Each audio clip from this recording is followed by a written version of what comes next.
What are the physical exam findings in a patient with VSD or ventricular septal defect?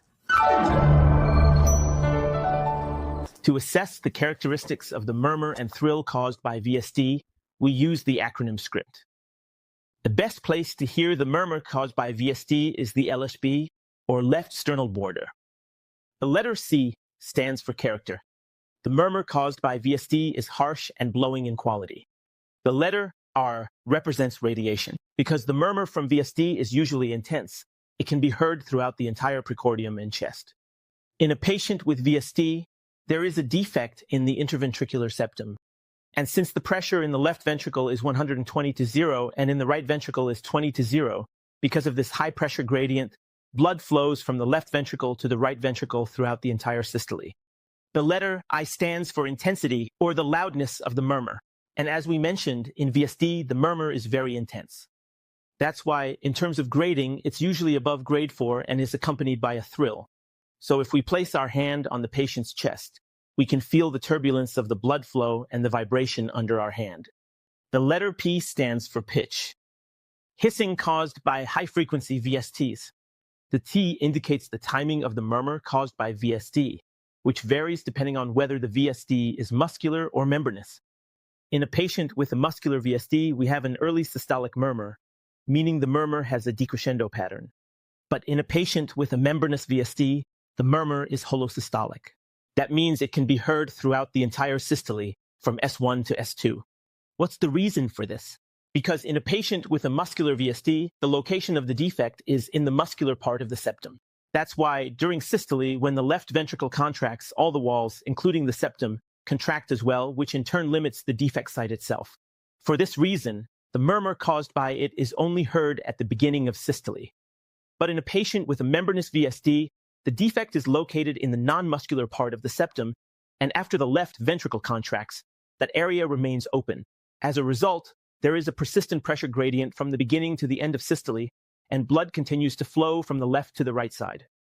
Therefore, up until the end of systole, we can still hear the murmur caused by the membranous VSD. If you found the video timeline helpful, please like it and share it with your friends. And if you don't want to miss my future videos, please subscribe.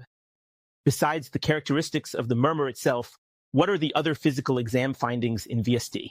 In a patient with VSD during systole when the left ventricle contracts, due to the pressure difference, a large volume of blood flows from the left ventricle into the right ventricle. This increased volume of blood, along with the blood coming from the SVC and IVC into the right ventricle, all has to pass through the pulmonary valve and enter the lungs. That's why turbulence and overflow occur at the pulmonary valve.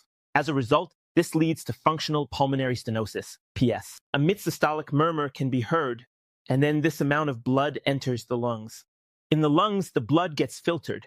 It receives oxygen and then enters the left atrium through the pulmonary veins, and during diastole, when the mitral valve opens, overflow occurs.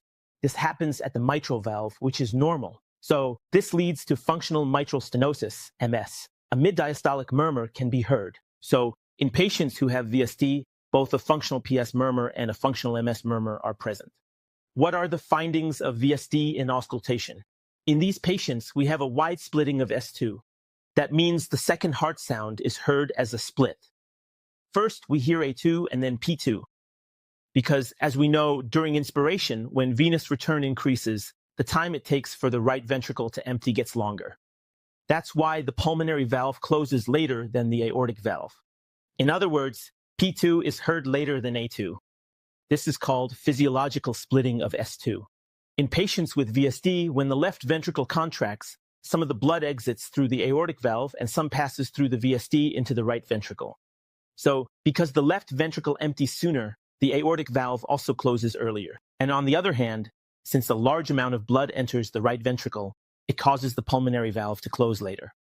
That's why the interval between A2 and P2 increases, which we call wide splitting of S2. The next finding is a loud P2, meaning the sound of the pulmonary valve closing becomes louder, and the reason for that is pulmonary hypertension caused by VSD.